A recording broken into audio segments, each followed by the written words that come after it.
Саламатсызбы, урматтуу угармандар. Дүйнө дүгүртүү программасын отасар. Бүгүнкү талкууланган темабыз бул Борбордук Азия жана Кавказ, Туркиянын келечеги кандай?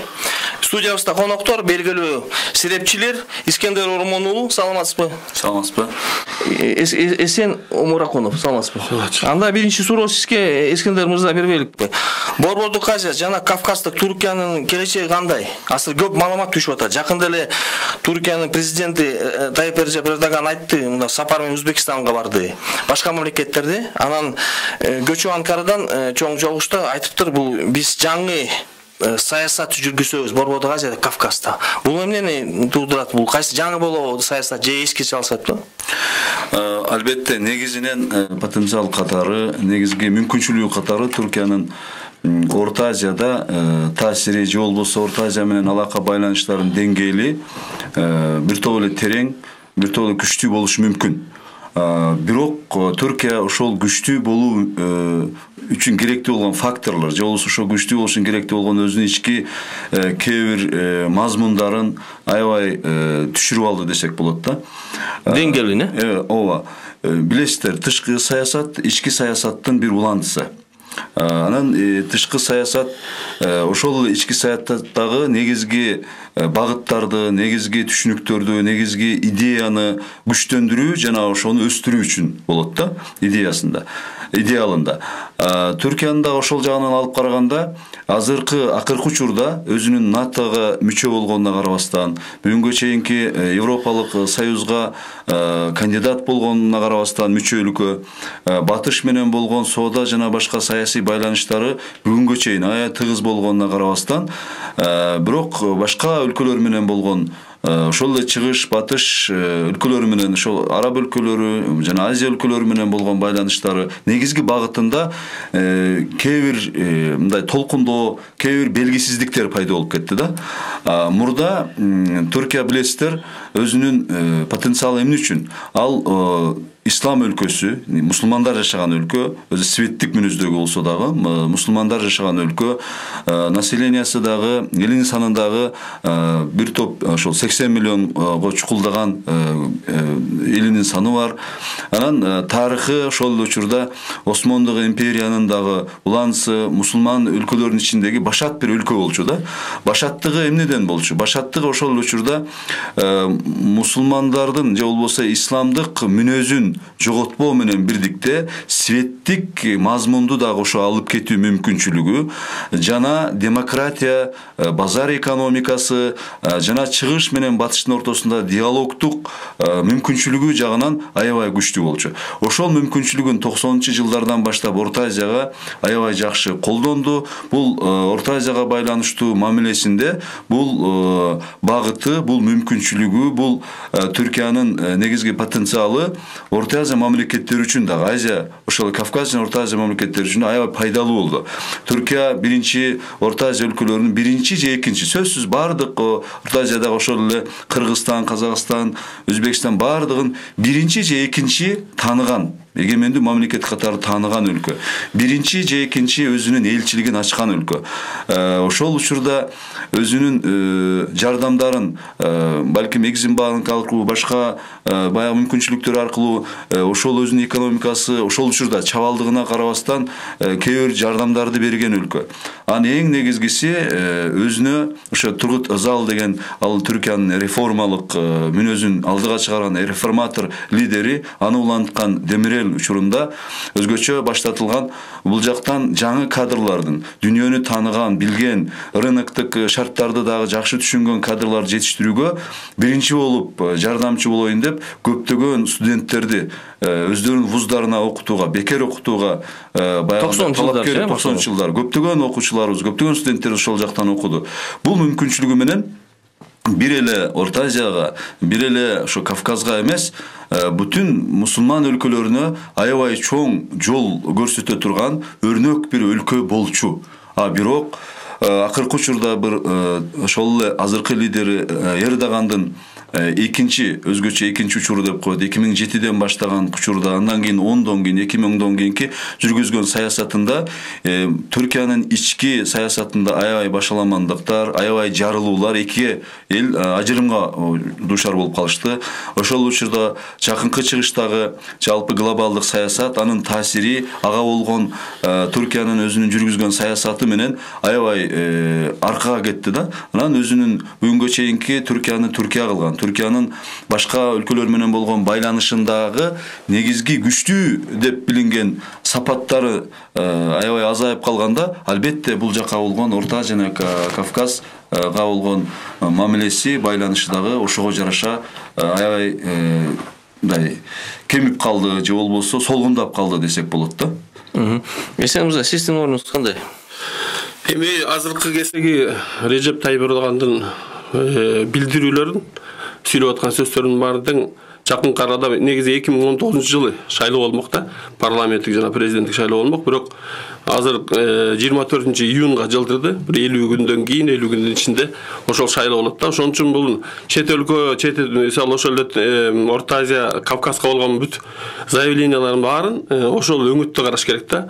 Бул баягы сыртка кандай дүң салып бир маалыматтык бир повод берип аткан заявление болгону менен бул ички эмеге ички саясатка колдонуучу нерсе да. Анткени шайлоодо ошо бүт негизги партиялар Түркиянын улутчулдук эмесин картасын ойноп башташты азыр кездечи. Бул Тайып Эрдоганда шайлоо аз калганда, жарым жыл мурдараак ошо негизги түрк улутчул партиясы менен биргелешип, атайын бир мыйзам чыгарып, алар менен биригип бир мындай консолидация кылып тургандан чогуу кетип баратат да. Аларга каршы чыккан партиялар дагы ошо эреке ЖХП деген партиясы бар, мына сол эмелер, солчулдар, эмелерге солчул көз караштагы партиялар бар. Андан сырткары ошол улутчул партиядан бөлүнүп чыккан дагы бир И деген партия бар. Аял кеше баягы Акшенер деген аял, алар дагы ошол улутчулдукка ойноп атышат да. Ошондуктан Орто Азия жөнүндө, Кавказ жөнүндө жанагындай бир Осмон империясынын убагындагы сыяктуу бир катуу сөздөрдүн баардыгы ошо ички шайлоочуларына багытталган сөздөр да. Анан муну бир кандайдыр бир пантюркистик идеяларды мындай көтөрүү эме сыяктуу баягы биздин баягы ички саясатыбызга же болбосо дүйнөлүк бир саясатка дагы кандайдыр бир таасир берип кетет деген нерсе жок да. Чынын айтканда азыркы кезде Түркия регионалдык дагы саясатты жүргүзө албаган, алсырап бараткан, экономикалык жактан дагы алсырап бараткан, өтө тез алсырап бараткан мамлекет. Бирок мындай кээ бир серипчилер айтып атпайбы, бул азыр Түркия бул бүгүнкү күндө регионалдык мамлекеттик чоң ири мамлекет да. Күчү бар аскер жагынан. Биз көрүп атпайбыз Сирияда кандай күч салып атат, курдтар менен кандай метип, Орусия менен мамилеси жакшы. Бул Борбордук Азия, Кавказга таасир этеби мына Түркия менен Орусиянын жакшы мамилеси жетеби? Бул ошол шайлоого байланыштуу дагы кадамдар болгон. Сирияга кирүүсү дагы ошо көбүнчө шайлоого мындай стратегиялык мындай алыска ойлонулган бир максаттар жок бул жердечи. Жок бул. Эмеге Сирияга киргенде дагы ал кезде ошол эле Башар Асадтын, ошол эле Россиянын, ошол эле Ирандын мындай кыйыр уруксаты менен кирди да. Эгер киргизбейбиз десе алар бир дагы самолетун учурбай, бир дагы эмесин киргизбейт эле да. Киргизбейт болчу да, бирок баары белгилүү бир мындай тактикалык бир максаттар бар болгондуктан бул үч негизги оюнчунун Сириядагычы азыркы кезде ошол Түркияга кандайдыр бир мүмкүнчүлүк берди да, кирип бир бөлүгүн эметип кармап турганга. Ошол убакта Афринди баскал койду. Ошол эле убакта ошо Афринди кийин баягы Башар Асадка баягы мурун баягы 29-дай көрүп аткан Тайып Эрдоган 29-дай көрүп жамандап аткан ошол эки Башар Асадтын өкмөтүнө өткөзүп бересиң деген кыстоолор бар да. Акыры барып чыгып кетет, ал башка мамлекеттин эмеси, жери да. Калбайт ал жердечи. А бул мына Орусия менен жакшы мамиле болуп Түркиянын бул Кавказ менен Борбордук Азия таасир этеби же этпейби? Орусия менен Кавказ менен Борбордук Азияга таасири кандай мындай? Жок, Орусия айтып атат, бул Борбордук Азия бул биздин негизинен Орусия менен болгон байланышына бир аз үңүлүшүбүз керек да бул жердечи.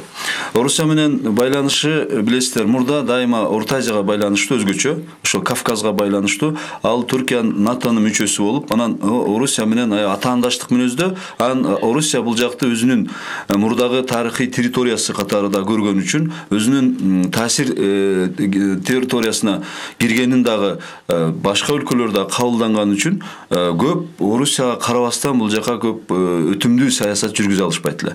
Түркия дагы өзүнүн жумшак күчүн колдонуп, мындан мурдагы ошо тарыхый баягындай жакындыгын, болбосо маданий, диний жакындыктарын эске алып туруп, ошол софт жумшак күчү менен бул жака таасирин бергенге аракет кылчу.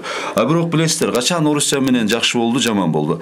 Сирия чегарасында орустардын самолету атып түшүрүлгөндөн кийин 1 жылга жакын 10 ай боюнча Россия менен Түркиянын абалы аябай начар болду. Тарыхта болуп көрбөгөндөй начар болуп, ошол учурда бул территория даже Орусиянын элчисин өлтүрүп коюшкан.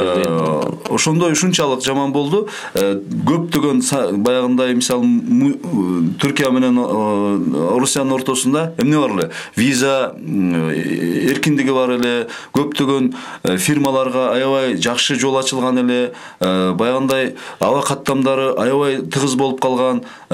Дээрлик Россияга болгон Түркиянын экспорту дагы көлөмүн чоңойгон, бирок ошол учурда аябай кысты. Ошол заматта кысып, ошол 1 жылда болгон байланышында экономикалык, саясий ушунчалык Түркия жагынан жоготууга учурады. Түркия бир жагынан аргасыз болуп, бул региондо Россия менен жакшы болмой сайын, бул региондо өзүн барган сайын өтө көп зыян алып кала турганын сезип, жана ошол Орто Чыгыштагы Сирияга болгон байланышына да карабастан, себеби билесиздер, ага чейин Түркия менен Орусиянын Сирияга болгон мамилеси, жүргүзгөн саясаты толугу менен карама-каршы болчу. Ошондон кийин Түркия өзүнүн көптөгөн мүдөлөрүнөн, көптөгөн саясий багыттарынан баш тартып, мындайча айтканда чегинип, ошол учурда саясий багынып деп койсок дагы болот, Россия менен байланышка өттү. Азыркы учурдагы байланышы Россиянын гана контролунда, Россиянын гана үстөмдүгү менен болуп атат. Жеде калса ошол Афринде айтып өттүңүз, Африн Сирияда болгон аскерлери, ал жердеги болгон кыймыл аракети Россияга карабастан, же болбосо кээ бир жактарында Америкага карабастан Түркия эркин жана болса өзүнүн үстөмдүк саясатын жүргүзө албай эле. Ал жерде доминант эмес. Кээ бир баягындай тынчтык келишимдеринде дагы кээ бир учурда Иран болгон жерде дагы Түркия болбой калган учурлар болуп атат, тынчтык сүйлөшүүлөрүндө.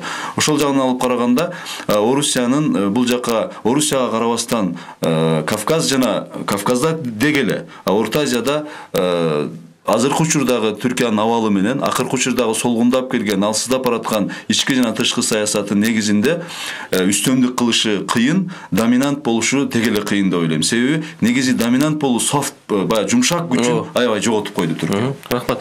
Дүйнө дүбүртүү программа эфирде. Бүгүн биз Түркия жөнүндө Борбордук Азия, Кавказ мамиле боюнча сүйлөшүп атабыз. Студиябызда серепчилер Искендер Ормон уулу, Эсен Омаракунов.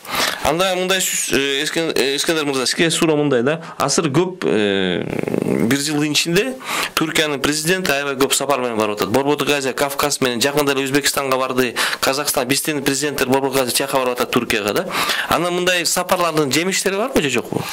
Негизинен бул жерде ушул мүнөздү сөзгө баштаарда мурда сөзсүз түрдө айтып кетиш керек. Жана Эсен мырза айтып кетпедиби?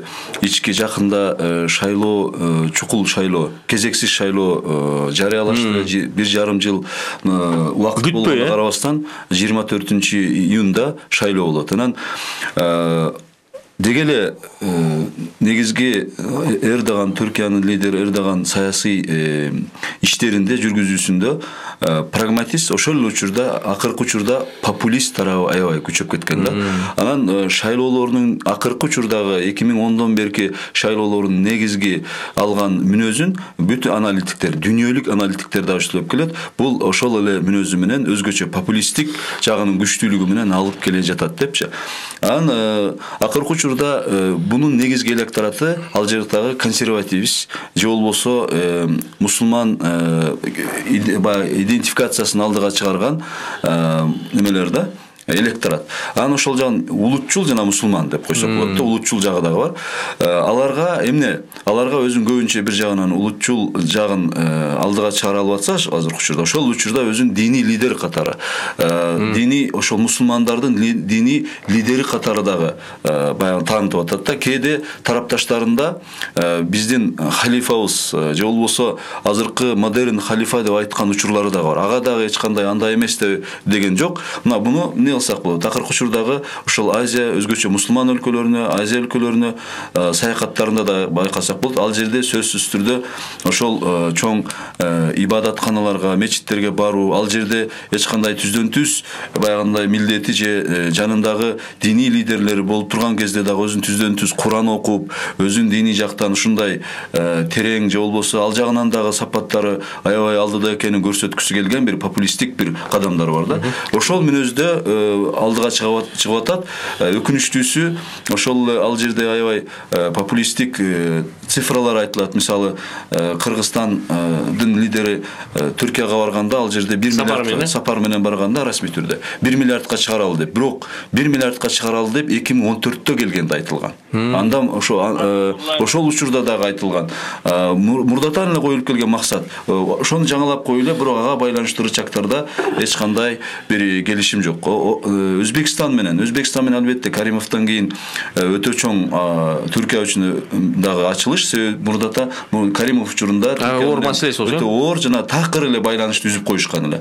Азыр болсо бир ачылыш, албетте анын потенциалы Өзбекстандын дагы населениясы, рыноктук мүмкүнчүлүгү жакшы, ошол жагынан алып караганда алдыга жылуу мүмкүнчүлүгү бар. Бирок дагы деле бизде өзгөчө Кыргызстан жана баягы Бажы союзуна, Бажы уюмуна мүчө болгон өлкөлөрдө анын заматта кеңейип кетүүсү, экономикалык жактан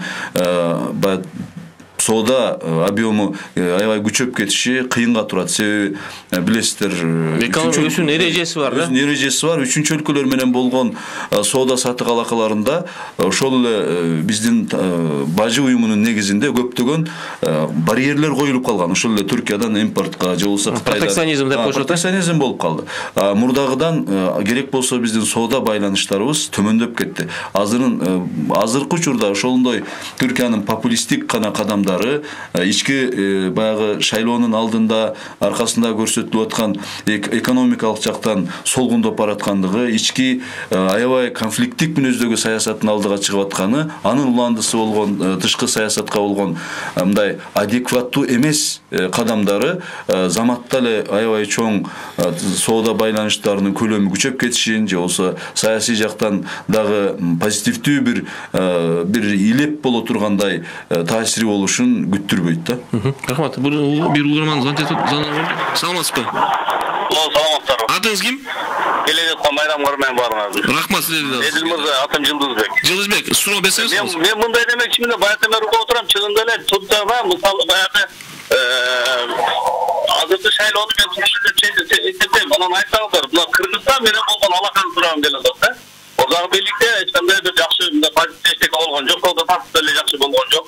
Биз менен унутпашыбыз керек да, эки миллиондун ортосундагы бул миграция маселеси бар. Ал жерде биздин жарандарыбыз жашайт, ошол жерде үй бүлөсүн багат, башка иш кылат дегенде, азыркы күндө муну жаңы президентибиздин Турция менен болгон мамилеси кайрадан жандандырып атат да. Бирок ошол эле учурда мына Турция менен Кыргызстандын мамилеси кандай деп ойлойсуз сурап атам да. Себеби Россия менен Казакстан ортосунда мамиле жакшы эмес. Рахмат. Бул ушул жөнүндө бир кыскача айтып берсеңиз. Рахмат. Рахмат, Жылдызбек мырза. Аябай маанилүү суроо. Себеби билесиздер, азыркы учурда Кыргызстан менен Турциянын акыбалы мурдагы президентибиз учурунда өзгөчө ошол түрк лицейлери деп айтылып жүргөн мектептерге байланыштуу эгемендүүлүктү бир аз тандап, өлкөнүн кызыкчылыгын тандап кадам таштаган үчүн, алардын дагы ички саясатына байланыштуу, алардын талабы башкача болгон үчүн эки талап бири-бирине төп келбей, байланыштар солгундап кеткен. Албетте жаңы президентибиздин сапары менен жаңы бир баягындай ачылыш, жаңы бир кайрадан бир позитивдүү бир көрүнүш башталды. Бирок анын ичин толтура турган баягы механизмдер дагы эле ачык эмес. Макул, бир өлкө менен байланыш эмне үчүн болот? Ар бир өлкөнүн өзүнүн кызыкчылыгы үчүн болот. Бир өлкө менен болгон байланыш болуш үчүн эле, байланыш жакшы болуп атат деш үчүн эле болбойт. Анын ичиндеги механизмдери сөзсүз болуш керек. Ошол механизмдерин алып карасак, жанатан бери айтып аткан биринчи мисалы соода алака байланыштар. Соода эки өлкөнүн байланышын дагы тыгыздаган, дагы жаман болгонго түрткү бергендерге дагы жол бербеген бир чоң бир составляющий да, мындай фактор. Ал жагынан алып карасак, биз канчалык ушулаган жылдар боюнча Түркия менен болгон соода байланышыбыз 400 миллиондун айланасында, 500 миллионду ашкан жок көлөмү жалпы. Инвестициялык мүмкүнчүлүк ошол эле бойдон калды. Ал эми жана эле айтып өткөндөй, бажы уюму курулгандан кийин кайра артка кетти Түркиядан болгон импорт же болсо соода байланыштар.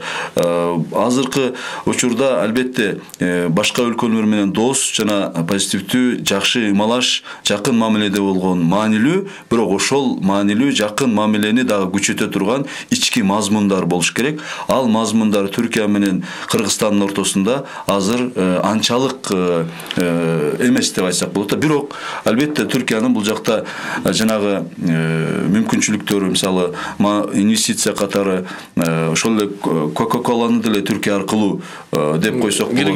Кирген. Анан өзгөчө орто жана чакан ишканалар ачылган бул жакка. Ал жактан өзгөчө ошол эле курулуш материалдары жана текстилге байланыштуу импорттук мүмкүнчүлүктөр болгон. Анан биздин сиз айткандай мигранттарыбыз ал жакта көптөгөн иштеп атканы бар, бирок албетте алар да ар түрдө. Акыркы учурда телевидение, радиолордо, интернеттен көрүп калып атабыз. Алардын акыбалы дагы идеалдуу эмес, өтө жакшы деп айта албайбыз. Бир жагынан ал жактагы мамиле, ал жактагы акыбалдары дегендейчи. Анан ортобузда 90 күнгө чыккан визасыз жашоо мүмкүнчүлүгү бар. Ал жагынан жакшы, ошодон пайдаланып биздин мигранттар барып иштеп атат. Виза жок барат. Виза жок барып атат.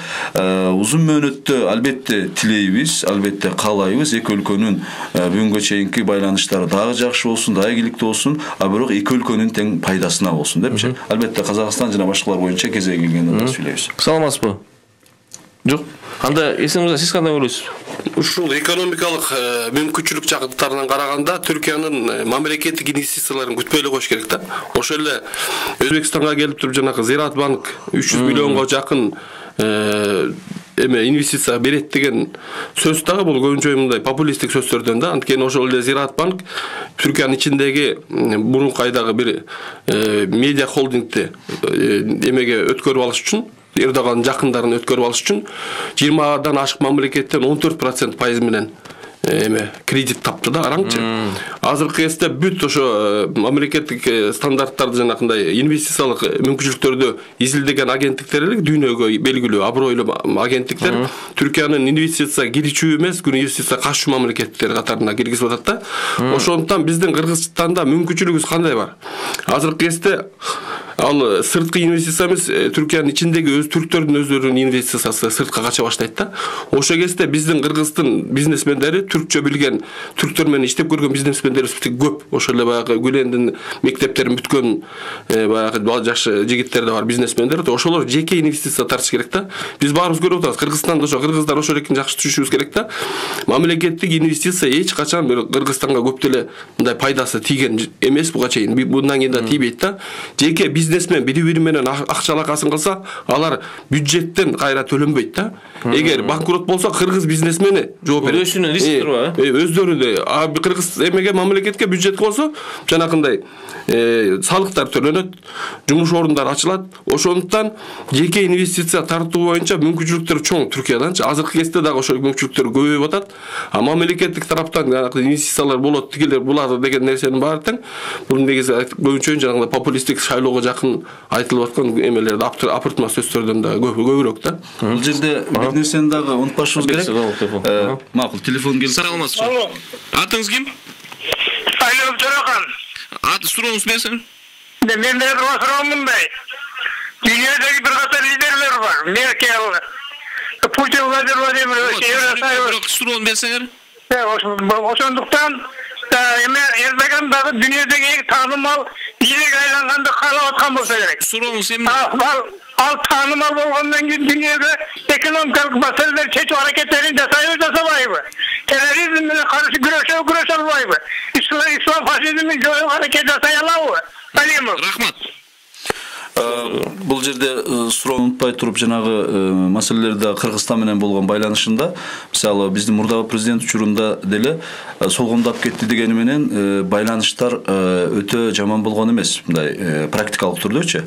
Мисалы карап көрсөк, ал учурда Түркиядан жардамдар ала алынган. Мисалы биздин азыр тарых музейине баягы 15 миллиондой, бирок толукталбай калган айтып атышат, 7 миллиондой баягы реставрациясы үчүн. Ошол иман фонду курулуп, диний жаатта баягы радикализмге, экстремизмге каршы күрөшүү жана ырааттуу бир диний агартууларды жүргүзүп алыш үчүн дагы түзүлгөн иман фондуна 10 миллиондой жардам көрсөтүү убадасы берилген. Анын дагы толук келбей калганын айтып атышат. Мисалы бирок жол курулду, мисалы Анкара деп көчө неме кылды. Ага бир 90 Бишкек жолдорунун курулушуна 90 миллиондун айланасында кредит берилген.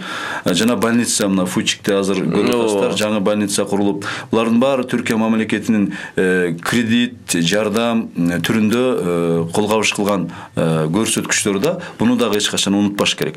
А бирок маселе ошол кылган жардамдарды бул башка мисалы Кытай менен деле, Орусия менен деле бар одоно түрдө өлкөнүн эгемендигине зыян бере тургандай талаптар менен, өлкөнү баягындай иничектик мамиле менен болбосо жакшы болот эле. Ошол жагы болуп кетип аткан учур болуп атат. Эми суроого келгенде, албетте Төрехан мырза лидер болгусу келип атат. Ар бир өлкөнүн лидери албетте лидер болгусу келген үчүн лидер болуп турат. Анан дүйнөлүк деңгээлде да сөзсүз түрдө таанылгысы келгени, таасирдүү болгусу келгени нормалдуу нерсе.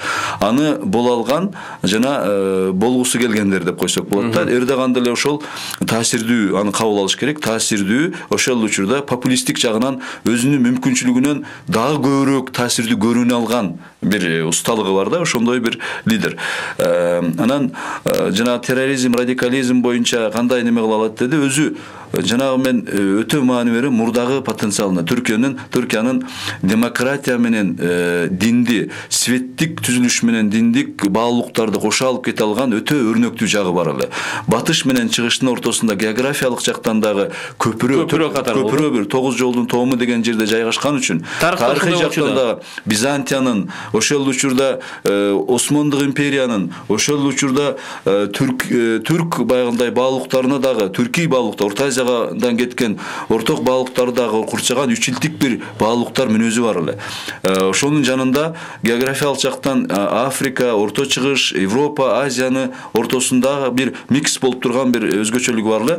Ошол жагынан толеранттуулук менен динди баягында радикализмге алып барбаган мүнөзү менен күчөп турса жакшы болот эле. Бирок акыркы учурда андай болбой калды. Түркиянын ичинде дагы ага ушуну айтып атышат.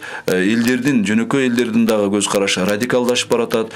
Жөнөкөй баягындай диний айтуулар, сүйлөмдөр дагы аябай радикалдашып кетти. Анан биздин көбүнчө мына Сирияга, Орто Чыгышка, ИГИЛге кошулуп кетти деген атуулдарыбыз да Орто Азиядан баргандар дагы бул жактан же болбосо Орусия аркылуу, бирок Түркия аркылуу барып аткандыгын айтып атышат. Кээ бир мен баягындай күч органдары менен сүйлөшүп калганда айткан учурлар бар. Кээ бир мисалы ошол Түркияда ошол радикалдуу күчтөргө мүчө болгон же болбосо аларга тарапташ болгон, керек болсо машыккан жерлерин билгенге чейин жерлерибиз бар, бирок аларды ала албай келген учурларыбыз да аз эмес депчи. Бул жагынан мындай бүдөмүк деп айтсак болот.